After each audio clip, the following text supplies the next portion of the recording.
En ce moment, on se régale. En ce moment, on se régale. Comme on dit, la vengeance est un plat qui se mange froid. Dis-leur, Vini. Dis-leur, Vini. Dis-leur. Ils sont moqués de toi lorsque Rodri a pris le ballon d'or. Dis-leur. Il y a beaucoup de personnes qui se demandaient pourquoi Vinicius, lorsqu'il a marqué, il est allé célébrer comme ça devant les supporters de Manchester City. Rappelez-vous, les amis. N'oubliez pas vite. Lorsque Vinicius a remporté son ballon d'or ici, les supporters de Manchester City, vous vous rappelez de la banderole Cry Vinicius, your hit out. Bref, vous avez compris. Cry Vinicius, your hit out. En gros, Vinicius pleure. Ils sont moqués de lui. Et bon, aujourd'hui, le gars les a climatisés. 3 buts. Il y en a un. Ils ont même eu la chance. Il y en a un qui a été refusé. Il a claqué 3 buts. Dans un match en plus de ça qui partait très mal pour le Real Madrid. Parce que façon dont Manchester City, ils ont débarqué sur le terrain. Là, ils nous mettaient une de ces présents. Je dis, eux là, comment ils m'ont fait peur un peu pendant les 5 premières minutes. Mais ils mettaient trop de pression. Ils mettaient beaucoup trop d'intensité. Heureusement que le penalty est venu tout calmer, sinon ça partait très mal. Comme vous avez pu le voir les amis, victoire du Real Madrid 2-1 dans ce match retour face à City. Tous ceux qui attendaient une remontada de la part de Manchester City, là, buvez de l'eau, ça va aller. Parce que là, le Real Madrid, ils sont en train de surprendre tout le monde. Je sais que ce qu'on est en train de faire là, personne s'y attendait. Personne s'y attendait. Là, maintenant, vu nos performances depuis le match aller face à Manchester City, personne nous prendra pour des fous si on dit que le Real Madrid, là, pourra remporter la Ligue des Champions. Même si c'est encore trop tôt, parce qu'il y a le Bayern juste après. Vous voyez ce que je veux dire? Tout ça pour vous dire que l'espoir renaît. C'est vrai que c'est pas le plus grand de Manchester City, mais on a trop bien géré. On a trop bien géré. Déjà, au match aller, moi, je savais que c'était terminé. Même si on dit que Manchester City est fort comme je ne sais quoi. Erling Haaland qui disait en conférence de presse ou je ne sais, en interview, il disait qu'en gros, dans le football, tout peut se passer. J'ai un pressentiment. Quel pressentiment? J'ai un parfait ici pour toi, si tu veux sentir quelque chose. Quel pressentiment? Genre, tu nous crois tellement nul que tu pensais qu'on allait encaisser plus de 3 buts aujourd'hui. Faut nous respecter un peu toi aussi. Hein? Erling Haaland qui d'ailleurs marque le seul but de Manchester City aujourd'hui. Et finalement, j'ai même envie de dire que cette équipe de Manchester City là est à l'image d'Erling Haaland. Parce que Erling Haaland, les amis, dites-vous que le but qu'il a marqué aujourd'hui, c'est son 3e but en 2026. Oui, 3e but. Erling Haaland que vous connaissez. Cette saison, au total, il a marqué 28 buts. En 2025, il en a marqué 25. Et en 2026, là, il en a marqué 3. Aujourd'hui, il a marqué le 3e. Ils ne sont plus que l'ombre d'eux-mêmes. Et c'est bien tombé pour le Real Madrid. Franchement, tout le monde nous voyait perdant face à eux. Même moi qui vous parle là, je nous voyais perdant. Finalement, le Real Madrid m'a fermé ma bouche. Comme quoi, voilà, le club bipolaire, faut pas trop parler en avance. Donc, pour revenir sur le match en soi, les amis, la composition présentée par notre cher Arbeloa pour ce match retour était à peu près la même chose qu'au match aller. Moi qui commençais à avoir peur, voilà, qu'ils remettent les Kylian Mbappé, Jude Bellingham qui reviennent de blessure là. J'avais peur qu'ils paniquent un peu. Vous voyez ce que je veux dire? Heureusement qu'ils s'est pas laissé faire. Heureusement qu'ils s'est pas laissé avoir par la panique. Notre cher Arbeloa a reproposé la même équipe, presque. Il a juste remplacé Mendy qui s'est encore blessé, qui est reparti chez lui. Vous voyez ce que je veux dire? Au milieu, c'était la même chose. Chouameni, Arda Güler, Valverde et notre cher Pittard. Pittard qui, pour moi, j'ai plus envie de le voir hors de la compo titulaire. Pittard qui, pour moi, j'ai plus envie de le voir hors de la compo titulaire. Dites-vous qu'aujourd'hui, à la mi-temps, c'était le joueur qui avait le plus cavalé. Personne n'avait plus cavalé que Pittard en première mi-temps, tellement il était partout. Vous voyez ce que je veux dire? Il était partout. Les deux attaquants, c'était Brahim Diaz et Vinicius. Vinicius qui était en pétard ce soir, les amis. Franchement, les gars, on peut tout dire de Vinicius, mais dans les grands rendez-vous en Ligue des Champions, il déçoit rarement. Il déçoit rarement. Benfica aller-retour, il claque. Aujourd'hui, il claque. Doublé, triplé même. Il y a un but qui a refusé, vous voyez? Et je me demande même, est-ce que c'est pas ça qui a fait peur à notre cher Kylian Mbappé pour qu'il revienne aussi vite? Parce que le gars, il y a quelques jours, on nous a annoncé qu'il sera dans l'équipe d'aujourd'hui. Aujourd'hui, on le voit à l'entraînement, il se touche les genoux. Je dis, attends mon ami, tu es guéri ou tu n'es pas guéri? Il est là, il court, il touche son genou. Tu es guéri ou tu n'es pas guéri? Tu es venu vite là, c'est pourquoi? Ou bien on t'a dit, on avait besoin de toi. Hein? Non, là on est là, on est en mode collectif. On n'a plus besoin d'individualité. Même si aujourd'hui c'est Vinicius qui claque un doublé, mais si vous regardez très bien, c'était très collectif. Vous voyez? C'était très collectif. Je ne sais pas pourquoi Kylian Mbappé se précipite. Reste tranquille, guéris bien, parce que là, tu vas te précipiter, tu vas aggraver ta blessure. Il y a la Coupe du Monde juste après. L'équipe de France, les Français vont tellement t'allumer. Ils vont tellement t'allumer. Arrête de faire le super-héros. Je comprends pas. On en a déjà un, Valverde. Vinicius aussi. Tu vois? Donc, heureusement que notre cher Arbeloa n'est pas tombé dans ce piège-là. Il a remis la même composition. Kylian Mbappé au banc. Jude Bellingham même. Est-ce qu'il était au banc? Non, non, je l'ai vu habillé en chemise noire.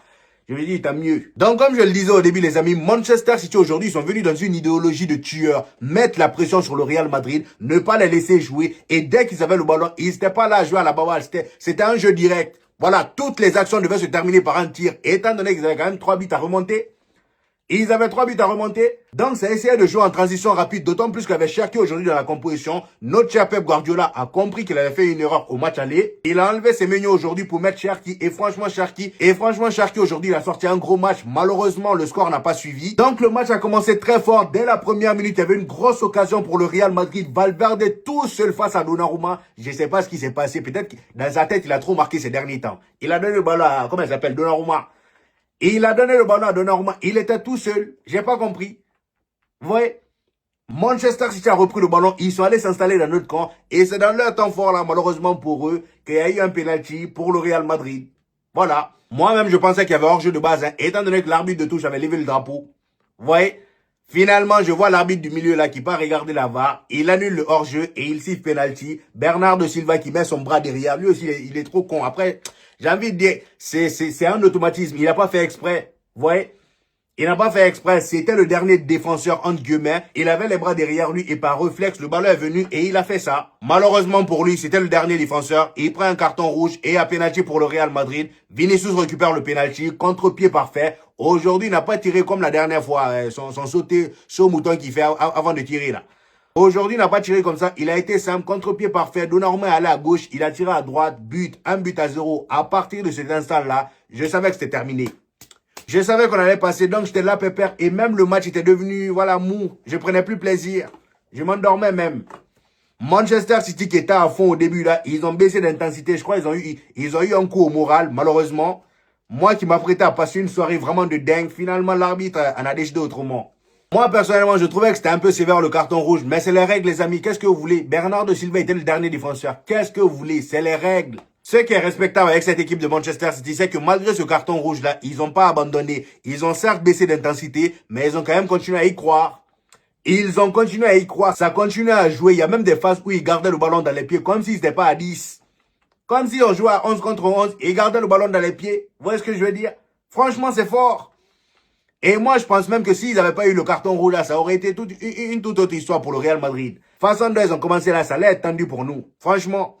Donc, malgré le carton rouge, à la 41e minute, ils ont réussi à égaliser grâce à un but d'Erling Haaland. Erling Haaland, comme je vous l'ai dit, qui était en galère ces derniers temps. Ça faisait, je crois, 2 mois ou je ne sais combien de mois, 1 mois qu'il n'avait plus marqué. Le gars, il est en galère. Et il réussit à marquer. On rentre à la mi-temps. Et là, la deuxième mi-temps arrive. Je vois quoi? Lounine qui rentre en jeu. J'ai dit, attends, j'ai peut-être sauté comment on dit? J'allais dire un épisode. Un épisode. J'ai peut-être sauté un épisode. Qu'est-ce qui s'est passé? Pourquoi il y a Lounine qui rentre en plein match? On est en Ligue des Champions. C'est pas Carabao Cup. Ou je sais pas moi, comment on appelle le vieux trophée là. Là où Barça s'est fait éliminer par l'Atlético de Madrid là. Copa del Rey. Vous voyez, on n'est pas en Copa del Rey. Franchement, Lounine qui rentre en plein match. Et là, je vois quoi sur Twitter? Thibaut Courtois est peut-être blessé. Je dis, mais quoi? Thibaut Courtois blessé? Le meilleur joueur du Real Madrid, après Valverde, enfin, avec Valverde. Comment elle est blessée? J'espère qu'il n'y a rien de grave, hein, parce que si lui, il se blesse, avec tous les arrêts qu'il nous a sortis aujourd'hui, avec tous les arrêts qu'il nous sort depuis un bon moment, franchement, on est cuit. Heureusement que celui qui le remplace, Lounine, n'est pas si dégueulasse que ça. D'ailleurs, quand il est rentré, il en a fait des arrêts. Il en a fait des arrêts. Vous voyez, heureusement pour nous, hein, et j'espère vraiment que Thibaut Courtois n'est pas blessé, parce que face au Bayern Munich, je pense qu'on aura besoin de tout le monde. Ces gens-là, on aura besoin de tout le monde. Heureusement que Kylian Mbappé est de retour, même si, bon, moi, je suis pas trop pour qu'il soit titulaire tout de suite. Mais face au Bayern, là, on aura besoin de tout le monde. C'est des tarés. Donc voilà, Thibaut Courtois sort et au fil de la deuxième mi-temps, on voit une équipe de Manchester City qui continue quand même à pousser malgré l'infériorité numérique. On a notre cher Arbeloa qui enchaîne sur d'autres changements. On a Kylian Mbappé qui rentre, Manuel Angel, le jeune de la Castilla, le capitaine de la Castilla. Et d'ailleurs, les amis, pour votre info, j'ai appris que le gars là, le Manuel Angel, le numéro 37, c'est le meilleur joueur de sa génération. C'est ce que tout le monde dit. Et c'est même lui le capitaine de l'équipe jeune du Real Madrid. Vous vous rendez compte? Je comprends bien pourquoi Arbeloa est fan de lui. Aujourd'hui, il a fait rentrer le petit. Normal. En Ligue des Champions face à Manchester City. C'est fou. Il l'a fait rentrer. Et on a également Kylian Mbappé qui rentre à la place de Brahim Diaz. Brahim Diaz qui a été vraiment pas mal aujourd'hui. Il a failli marquer un de ses buts. Il a failli marquer un de ses buts. Je sais plus si c'était en première mi-temps. Je crois que c'était en première mi-temps ou en début deuxième mi-temps. Là où il embrouille Ruben Diaz. Ruben Diaz est même tombé sur les fesses. Il les a embrouillés, c'était deux. Je sais pas ce qu'il les a fait, mais il était là en panique. Ruben Diaz est tombé. Il a tiré, mais il y a eu un arrêt. Mais il y a eu un arrêt de Donnarumma. Vous voyez? Franchement, elle a été pas mal aujourd'hui. Vinicius à ses côtés aujourd'hui a été très bouillant. Comme je vous l'ai dit au début de la vidéo, Vinicius dans les grands matchs, il déçoit rarement. Et d'ailleurs, la preuve, après le penalty qu'il a marqué, vers la fin de la deuxième mi-temps, il réussit à marquer sur une belle passe décisive, une passe en retrait de Valverde. Malheureusement, il est en hors-jeu. Le but est refusé, mais juste après, il remet un autre. Comme quoi, il voulait vraiment humilier Manchester City aujourd'hui. Voilà, le gars, il vient, célébration iconique, il monte son maillot. Vous allez plus vous moquer de Vinicius. Franchement, ne vous moquez plus de lui. Aujourd'hui, les acclimatisés et les supporters qui se moquaient de lui là. Il était où votre Rodri, votre ballon d'or? Nulle part. Voilà. Vinicius fait le taf avec une équipe du Real Madrid qui a su bien se gérer. Un milieu du Real Madrid vraiment qui a été plus que fort aujourd'hui. Notre cher Arda Güler, laisse tomber. C'est vrai que le gars, voilà, de temps en temps, il me déçoit. Mais là, ces derniers temps-là, j'ai comme l'impression que voilà, il a pris une nouvelle résolution. Nous faire kiffer. La dernière fois, il te marque un but à 68 km ou je ne sais quel, 60 mètres. Moi, si j'abuse. 68 mètres. Hein? Aujourd'hui, regardez le match qui sort, les passes, les caviars qu'il lâche à Vinicius. Heureusement pour Manchester City qu'on ratait beaucoup trop. Et ça, moi, je trouve que c'est un problème. Face au Bayern Munich, faut pas faire ça. Hein. Les occasions qu'on ratait là, surtout celles que Valverde rate au début, faut pas faire ça. Parce que ça peut nous causer préjudice. Faut éviter. Il y a eu beaucoup de situations mal gérées par le Real Madrid aujourd'hui. Faut pas le faire face au Bayern. Donc, comme je le disais, très gros match de la part de Valverde, même si c'était moins bien qu'au match aller. Thiago Pitard, vous connaissez mon avis dessus. Le gars, il joue comme s'il était là depuis longtemps. Clairement, je peux dire que Jude Bellingham aura du boulot. Si on part sur de la méritocratie, Jude Bellingham pourra pas le sauter comme ça. Parce que pour l'instant, qu'est-ce que lui, là, vous l'accusez de quoi? Dans son football, là, qu'est-ce qu'il fait pas bien?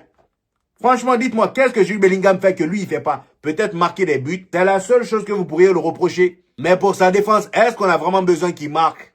Si tout le monde doit marquer, on s'en sort pas. Chacun a son rôle. Le gars, voilà, il a son rôle. Il est là au milieu, il cavale de partout, il récupère les ballons. Dans la conservation du ballon pour le Real Madrid, il gère. Qu'est-ce que vous voulez d'autre?